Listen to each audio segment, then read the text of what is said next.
Welcome. My name is Juan Zarate. As Mark mentioned, I'm the chairman for the Center on Sanctions and Illicit Finance, which FDD established over a year and a half ago to look at the issues of sanctions, financial power, and economic influence in national security. But I'm up here and honored to be moderating a discussion with one of the country's great patriots, a good friend of mine, but also somebody who's at the center of the storm of the key national security issues and cutting-edge challenges that the United States now faces in a globalized, interconnected environment. John Carlin is the Assistant Attorney General at the Justice Department for National Security. He runs the National Security Division. That means he's in charge of everything related to international and domestic terrorism, anything and everything related to cyber and cybersecurity, issues related to espionage, issues like sanctions enforcement and export controls. Anything that you can think of that matters to the U.S. government and our national security, John Carlin deals with it. And he deals with it with great professionalism and with great aggressiveness. So we're honored to have John here today. Welcome, John. Thank you, Juan. Let's welcome John. Our session is called Combating Emerging National Security Threats. And again, there's nobody better to talk about these issues than John, and to talk about the intersection of law enforcement and national security. Because John, if you read his press releases, is literally putting out important and precedent-setting cases every day for the country. So John, let's talk a little bit about your experience and what you're focusing on. And in recent days, including just yesterday, if I'm not mistaken, you've given speeches and put out a number of cases related to cybersecurity. Cybersecurity, of course, involves not just low-end cyber fraud and identity theft, but high-end cyber espionage, hacking, and even potential cyber disruption to our national economy and national systems. Can you talk to us a little bit about the cases that you've seen? And I do want to then talk a little bit about some of the specific cases. For example, the one that you brought against the 6 PLA, the Chinese officers, for hacking. Yes, and thank you, Juan. So the National Security Division, it was the first new litigating division created at the Department of Justice in about 50 years. And we were created as one of the September 11th reforms. And the idea was simple, that we had failed to effectively share information across the law enforcement and intelligence divide prior to September 11th, that was partly responsible for the loss of so many lives, and it was a mistake that we could not repeat. So in addition to certain legal reforms, there was also a recommendation that culturally, that all of the lawyers who handle national security matters should sit together under one roof. That is, those that do terrorism prosecutions, espionage and export prosecutions, the lawyers that do the intelligence work and provide advice to Treasury Department, but also to all the elements of the intelligence community, and the lawyers that appear before the Foreign Intelligence Surveillance Court, and the lawyers who review certain transactions for national security risk, for instance, through the Committee on Foreign Investment inside the United States.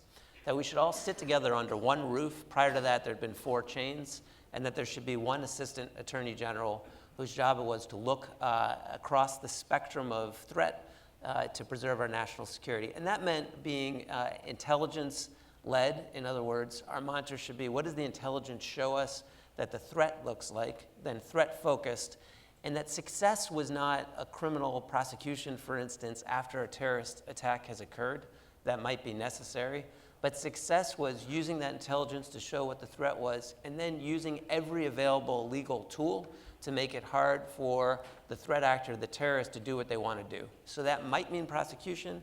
It might mean the use of Treasury Department sanctions authority. It might mean using the Commerce Department's authority to designate an entity as one who's contrary, exporting to them is contrary to the national security interests of the United States. It might mean supporting military action. Tool agnostic, we should just look across the code book and see what works best, which is a little prelude as to how we're tackling cyber. So I think when Juan and I had an opportunity to work together in the prior administration, was over as Chief of Staff to Director Mueller at FBI, we got very good at applying this model against terrorist threats. And obviously, it's still a very complicated environment there. But as we started looking at what we were doing against national security cyber threats, that is, threats posed by nation states or terrorist groups, so over at FBI, we got very good at merging the intelligence to see what the threat was. And for instance, there was a Jumbotron screen that was set up, and you could watch in real time. As intrusions took place, you'd watch the hacker jump in to, say, a university. You'd watch them then jump to a company or hop to a company. And then you'd watch data be exfiltrated out of the United States. And you could see on the map that this was happening hundreds of times a day all across the country. And we were losing billions of dollars being exfiltrated out of the country. So it was remarkable to be able to get the intel picture to see it. But it was horrifying, right? And so the idea that we could just watch it, that it was an intelligence problem like other intelligence problems, we realized that's not sufficient. We got to get in there and disrupt. And so when we came back to the Justice Department, National Security Division, one of our priorities was, are we applying the same approach that we've applied against the terrorist threat against these national security cyber actors? And the truth was, at first, we were not. So what we weren't doing at its very basic, for instance, was we hadn't trained prosecutors across the country to handle the national security cyber threats. So when I was a prosecutor doing the criminal side, I worked with a squad at the FBI. We did computer hacking cases, and there was an intel squad. They were behind a locked, sealed, secure compartmented facility, and I never went on the other side of that door. And it's not like I was banging to get in on the door, because as most of you know in this space, there's plenty to do on the criminal side. But we realized no one was going in on the other side of that door. So we retrained hundreds of prosecutors across the country towards the end of 2012. And at the same time, at the beginning of 2013, the FBI issued an edict to the field that said, thou shalt share what was formerly only on the intelligence side of the house with these new specially trained cadre of prosecutors to see where we can do disruptions and how we can creatively use legal tools. So pretty new approach, started in 2013, and it was that new approach that led to some of these cases. So you, in essence, literally broke down the wall between intelligence and law enforcement on the cyber side the way that we did on terrorism. That's exactly, or at least open the door. Yeah. Open the door on the wall. But, so that led to the first of its kind case that you referenced, the indictment of 5 members of the People's Liberation Army, Unit 5, 6, I said 6, I'm sorry. Yeah. You added 1, yes. Unit 61398. And so to describe a little bit who that unit is and why we brought that case. So the activities that we laid out, and these are allegations, and they have a right to defend themselves in a court of law, and I look forward to the day that they choose to come and do that. There's an open forum. You're welcome to come to the United States. Welcome to come. Where there's jurisdiction. Yes. So what we laid out in that case is that what they were taking, these were not national security secrets. This is the same type of theft that we prosecute in every other area. They were targeting every sector of our economy, from nuclear to solar to steel, management side to labor. I mean, one thing is they brought everyone together as victims. So, and what they were taking, to give some examples, is, for instance, there'd be a company doing a joint venture with China, and right as they were going to lease a lead pipe that they had put all this research and development into designing, you saw the PLA go in and steal the designs for that lead pipe so they wouldn't have to pay for it. Or to use another case with the solar company, they went in and stole the pricing information for their product so that they could dump their product into our market at a lower rate and try to drive them out of business. And to add insult to injury, when that company sued, they stole the litigation strategy that they were going to use. And this is a group in uniform, as we showed, that they would get in the morning, and we laid this out in a chart in the affidavit as an allegation, which is the activity would spike around 9 a.m. when they got in. Then it would go from 9 a.m. till 12. It would then decrease from 12 to 1 o'clock. And then from about 1 to 6, it would increase again. And luckily, they seemed to only work an 8-hour day, because it would go back down again overnight. So we took this as a serious, so this is one of the largest militaries in the world whose day job is to steal what our companies are investing in, doing research and development in. And there's a concept in US law called an easement, where if you let someone walk across your lawn long enough, they have the right to walk across your lawn. And so the idea was we need to put up a giant no trespass sign before this becomes international law that says this is theft, it's wrong, it's criminal, just like when any other criminal group does it. We can do the investigation and attribution to figure out who you are. A lot of people thought we couldn't, by name, by face. When we do, we're not afraid to make it public, and we're going to use traditional legal tools, including the criminal justice system, when that occurs. Yeah. An incredibly important case, and in particular for this issue of proving it, right? Because the Chinese and others are often saying, well, you're alleging all of this cyber espionage, you're alleging all of these cyber hacks. Where's the proof? And in many ways, that's exactly what you did, and you dealt with the attribution issue. John, can you, in the context of this case, but also some of the other cases, the Iranian hacker case, for example, that you all have brought as well, can you speak to why these tools are so important, even if you can't have a defendant in court in Washington, D.C. or the Southern District of New York? Why is the use of these tools and your ability to bring these kinds of cases, why is it important from a national security perspective?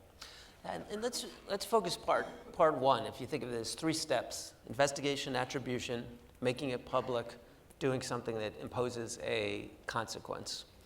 So on the investigation attribution front, what we did is we unleashed through this program, the prosecutors, the FBI, working with other partners, intelligence agencies and others, to look at what we could see about who the actors were and figure out a way not just to know exactly who they are and what they're doing, but to be able to say it in a public setting, which isn't always the goal of the intelligence community. But this is a group who's specially trained in finding out who did it, but doing so in a way you can talk about it publicly.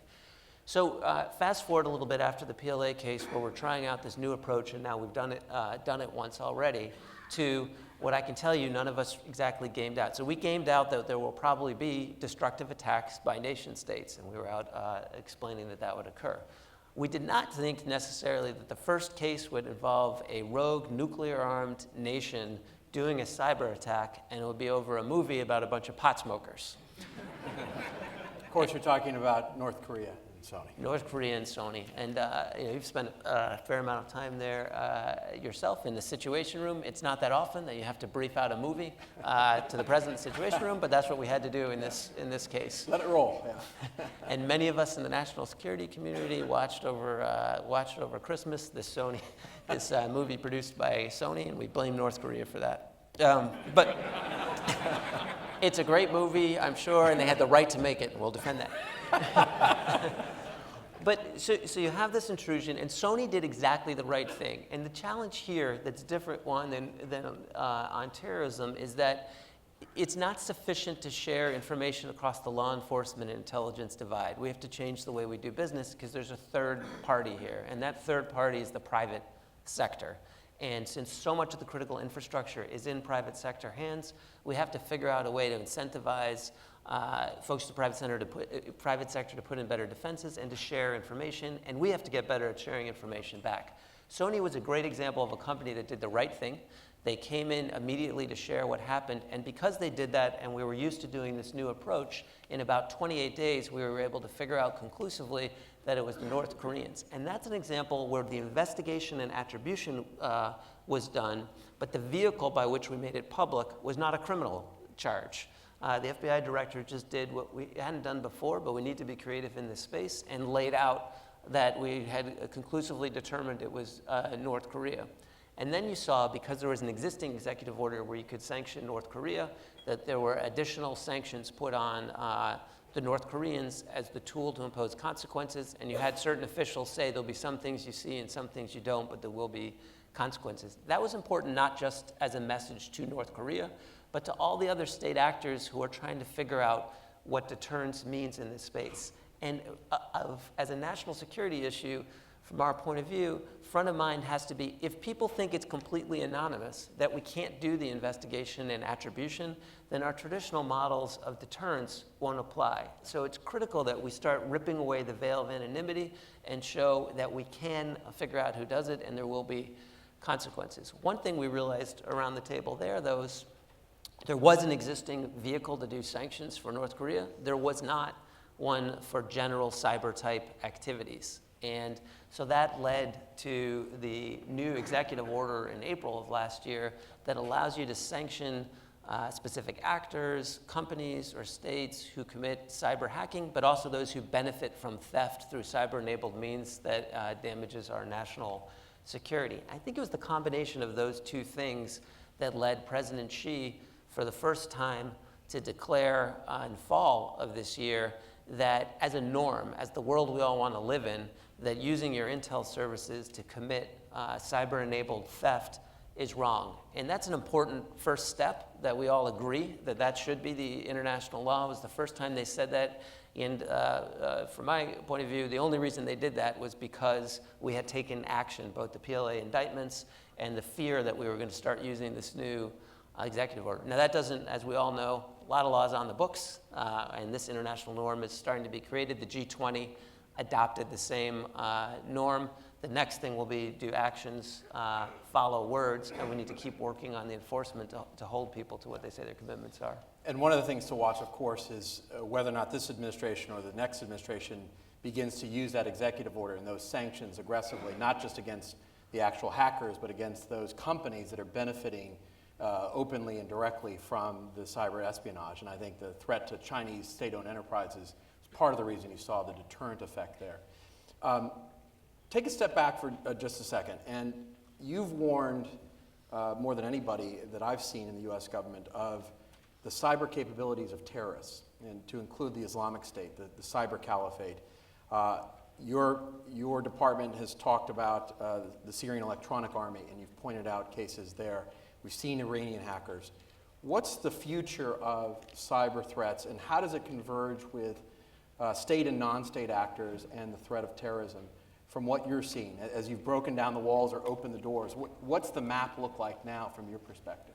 That's a great, and let me talk about some of the, because we're getting better at using this approach of investigating attribution, making public, bringing charges. And let me talk about what that's revealed in terms of the blended threat that we're seeing. I'll talk about one case in particular.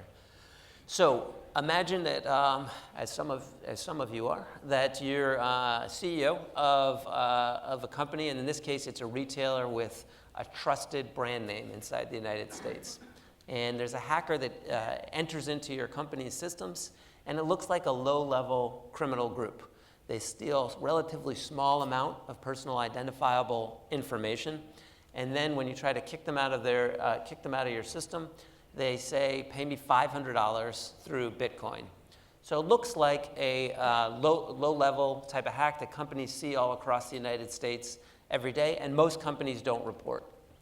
In this case, the company did the right thing, worked with law enforcement, and what turned out, and these are allegations, because the person is facing charges in a court of law. It turned out on the back end, what you had was a Kosovo extremist who had moved to Malaysia, where he was working with co-conspirators in Kosovo to hack into this US company, steal the information, and on the back end, he was supplying it to one of the most notorious terrorists in the world, Junaid Hussain, a British-born citizen living in Raqqa, Syria, located with the Islamic State in the Levant.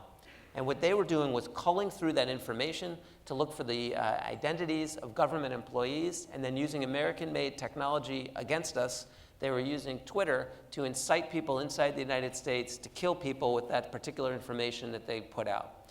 That's the complicated threat environment in which we currently live, and it's one we can't tackle without working with the private sector. Because they did work with us, the individual, Farizi, was arrested in Malaysia and is facing charges and will have a right to defend himself in the Eastern District of Virginia after his extradition there, where he currently resides.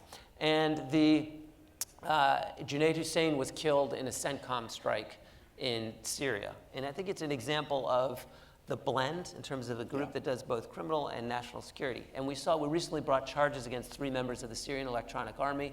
And once you laid out exactly who they are and what they did, it was clear, in addition to doing things like pretending the White House was under attack and falsely posting that through a website that caused a multi-billion-dollar dip in the stock market, they're also just a bunch of criminals. And they were out extorting private companies to line their own pockets for profit, as we laid out in the allegation. I think that is both the current nature of the threat, and that blend is going to continue to grow.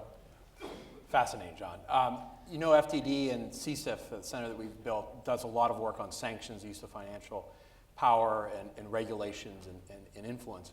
Can you talk to us a little bit about how you view sanctions and export control enforcement? Because you've had some big cases recently, a Turkish individual and network tied to Iranian sanctions evasion. You've had a Singaporean individual charged with export control violations. Can you talk to us about how you view the sanctions and export world as part of your remit? I view that as a vital part of the all tools approach. That is again, code agnostic view of the role that our lawyers should be playing at the Department of Justice.